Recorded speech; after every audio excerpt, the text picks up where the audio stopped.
خلقا تاسو کار دی د شخصیت خبر ځان کړی خدای کو چې هر خان نو جاگیردار بتری قربان کړی دی به هم د خپل قافلې میری کاروان کړی ځوان دې د سیالۍ خلقا دی به نه پرېږدی خلقا فخر به مدام کوي د دې په مشرۍ خلقا ووټ به ورکوئ خلقا ووټ به ورکوئ خلقا ووټ به ورکوئ خلقا ووټ به ورکوئ خلقا ځان به پوهوئ رسوي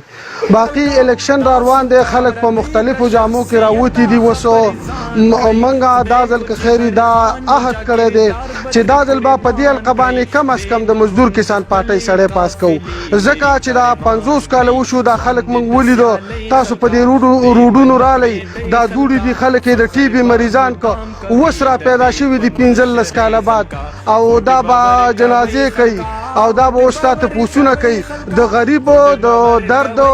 دا اوس سکندر شیرپاو دا چاته پته نشته دی چې په بټۍ کې دی وخت کې په 80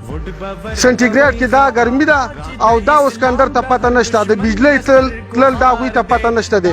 دا ما ته پته لګي ما ته د غریب دغه احساس دی او انشاءالله دا ځله خلک هم پوه شوي دي زه خلکو ته وایم که چاله ټرانسفارمر ورکوي که چاله پیسې ورکوي نه د تماکو پیسې دي او نه د ګنو پیسې دي وای خلیتي دا موږ دا 10 کاله وشو چې دوی په موږ باندې حکومت کوي دا د شیرپاو حلقه ده په دې کې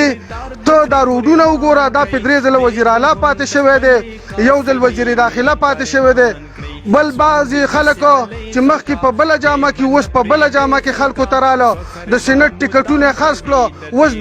دا کوي چې پیاز به ماته کینی پیاز د دې غریبو نماینده دی ته د غریبو نمایندګي نشي کولی ستا په ناسته ولاړه کې او زمونږ په ناسته ولاړه کې په دې کې ډېر فرق دی نو انشاءالله زه خلکو نه دا امید لرم چې تاسو به دا ځل خامخا ځکه چې تاسو به